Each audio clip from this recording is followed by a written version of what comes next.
Bonjour à toutes et à tous. Dans l'actualité de ce lundi, 3 salariés de l'aviculture devant le tribunal de Brest. Ils ont défoncé le portail de la sous-préfecture de Morlaix le 4 novembre dernier lors d'une manifestation. Leur avocat dénonce l'empressement de la justice. Et puis les bonnets rouges qui soutenaient ce lundi matin les salariés devant le tribunal étaient sur le pont ce week-end, ou plutôt sur les ponts bretons. Ils demandent toujours l'annulation de l'écotaxe. Et enfin la tempête et ses conséquences. Il y a les inondations bien sûr, mais la forte houle a aussi endommagé les dunes dans plusieurs communes du sud Finistère. Bienvenue dans cette nouvelle édition du JT. 150 salariés de Tilly-Sapco sont venus soutenir un de leurs camarades ce lundi matin devant le tribunal de Brest. Avec 2 autres salariés de l'aviculture, ce cadre comparaissait pour la destruction du portail de la sous-préfecture de Morlaix. C'était le 4 novembre dernier lors d'une manifestation pour le sauvetage de leur entreprise.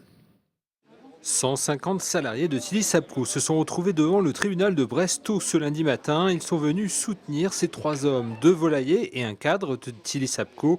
Le 4 novembre, ils ont défoncé la porte de la préfecture au moyen d'un chariot élévateur. Une action assumée collectivement, y compris par le PDG de l'entreprise. Bien évidemment, nous assumons cette action collectivement, les éleveurs, les salariés, tous les partenaires de la filière. Selon la défense, sans ce coup de force, les fonds d'urgence n'auraient pas été débloqués pour sauver l'entreprise.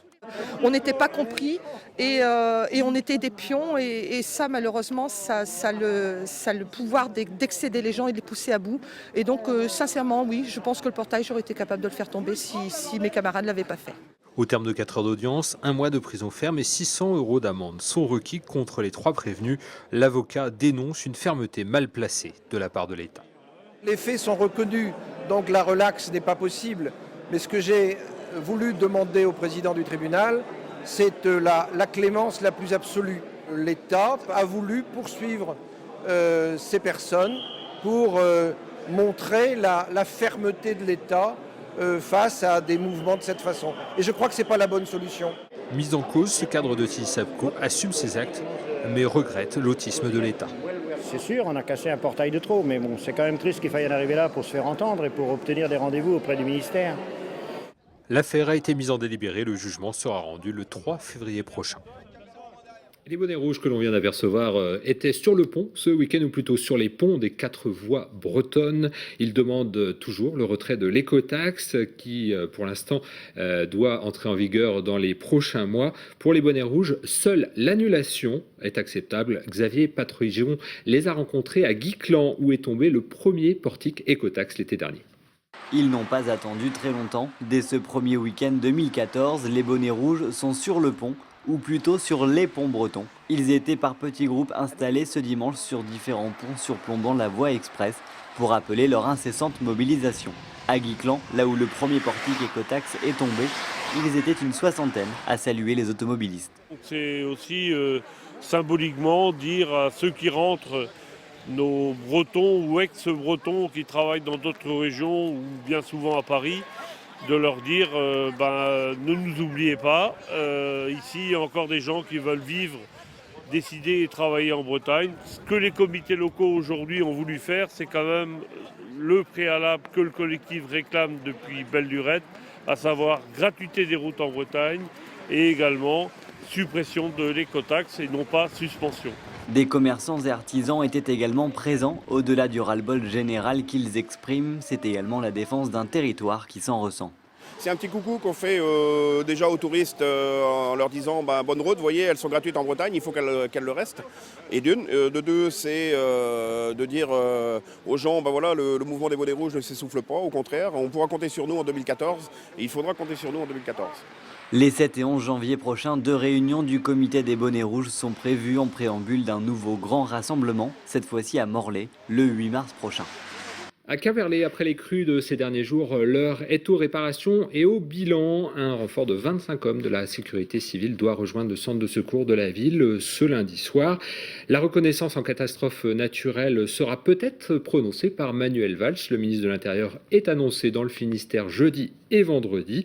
La reconnaissance permet d'aider les habitants dans leur démarche pour les indemnisations auprès des assurances. Le point avec Xavier Patrijon. La Bretagne espérait une baisse des inondations pour cette fin de week-end. Elle n'a pas eu lieu. À Quimperlé, le niveau continue d'osciller avec une crue de 4 mètres ces samedi et dimanche. Aucun travaux de pompage ni de nettoyage n'ont pu commencer. Et pourtant, il faut déjà penser à l'après-inondation. Ce qu'on veut faire, c'est les aider en facilitant les contacts avec toutes les personnes qui peuvent venir à leur aide. Ça peut être la Croix-Rouge pour le nettoyage ou pour des aides quelconques. On a également des témoignages de solidarité de la part de personnes qui nous contactent pour apporter éventuellement leur aide. Certains commerçants déjà sinistrés ces dernières années proposent d'ailleurs d'aider les victimes actuelles dans les démarches, car en plus du moral, c'est aussi de rigueur dont il faut faire preuve. Quand vous êtes sinistré, il faut faire un dossier. Et faire le dossier, c'est pas facile quand on ne sait pas par quel bout commencer. Alors on a fait appel à un huissier déjà. Un huissier pour qu'il vienne constater les dégâts. Bon, tout ça, c'est à faire. Et puis, si on le fait assez vite, eh ben, le dossier va aussi plus vite. Ces inondations touchent des petits commerces qui ont déjà du mal à survivre dans les petites communes. Alors pour le président de l'association des commerçants de Quimperlé, c'est un coup de massue supplémentaire. Toute la zone de chalandise est touchée, étant donné que les gens ne viennent plus consommer en basse ville, croyant que tout est bloqué. Si vous voulez, si l'État ne prend pas ses responsabilités en appuyant là où il faut, c'est-à-dire, je vois les paysans, on leur donne des subventions, les pêcheurs, on leur donne des subventions, pourquoi pas les commerçants? Il est temps, avant qu'ils disparaissent. Une réunion entre la CCI, les assureurs et les sinistrés sera organisée afin de faciliter les contacts et les démarches pour faire face au mieux à cette catastrophe naturelle. Avec la tempête et les grands coefficients de marée de ces derniers jours, le littoral du sud Finistère a souffert. La mer a endommagé les dunes, notamment dans les secteurs de Combry, de l'île Tudy, de Concarneau et également à Tréguin, ou encore sur la commune de Tréfiagat où Julie Sicou s'est rendue. Il vient une nouvelle fois constater les dégâts. Depuis jeudi, le maire de Tréfiagat est sur le pont. La dune du Léant a été fortement fragilisée par les vents violents et la houle. Les risques de submersion marine pour les maisons voisines sont sérieux. Depuis dimanche, 2 pelleteuses sont en action. 800 tonnes de sable vont être déplacées. Le sable qui est retombé pendant la marée, la grande marée, on le remonte pour le remettre en place. C'est ce qu'on peut faire pour l'instant, simplement, on est dans l'urgence. Il va falloir trouver des solutions plus pérennes, puisque là, on se rend compte que là, le point faible, il est là aujourd'hui. Pourtant, la dune avait été renforcée par un système de prévention durable de la côte, le Stabiplage, une technique mise au point à Pont-l'Abbé. Mais face à la forte houle, ce système n'a pas résisté. C'était un ouvrage pilote. On l'avait fait d'ailleurs en accord avec la mairie.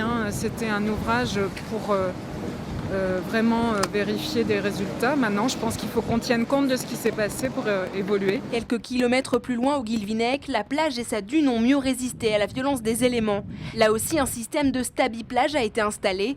300 mètres de protection ont été disséminés sur la plage et le long de la dune. Une technique également utilisée à la Torche ou encore à Kerlouan, dans le nord du département. Cet ouvrage, qui a donc une forme arrondie, qui est perméable, va permettre d'absorber la houle pour permettre au sable de se déposer. Et ce sable, une fois déposé, va reconstituer naturellement la plage, parce que c'est la plage la meilleure protection de la dune. Les dunes vont encore être soumises à de fortes conditions météorologiques. Le Finistère, le Morbihan et l'Ille-et-Vilaine sont toujours placés en vigilance orange. Et on parle encore météo, perturbations et foot. À Quimperlé, le terrain de foot n'était pas inondé, mais l'aventure en Coupe de France a pris fin dimanche pour le Football Club quimperlois, malgré la motivation des spectateurs et du club. Ce club de 7e division n'a pas résisté aux assauts de l'AS Ajaccio qui a fini la rencontre avec 2-1. Le mauvais temps a eu raison des rêves de beaucoup de supporters brestois également. Le match contre le PSG en 32e de Coupe de France est finalement annulée. Le terrain est impraticable, comme vous le voyez. Des discussions étaient en cours ce lundi soir pour déterminer l'horaire du match qui est vraisemblablement prévu mercredi. Et puis, côté Coupe de France, toujours, Plabennec a gagné contre les Herbiers 1-0 et également Concarneau contre Poissy. Si vous circulez à Quimper, cette semaine, vous avez peut-être remarqué des panneaux publicitaires avec une drôle d'équation, une campagne d'affichage financée par un père en instance de divorce. Il veut dénoncer le traitement déséquilibré des papas lors des procédures de divorce pour la garde des enfants. On l'écoute.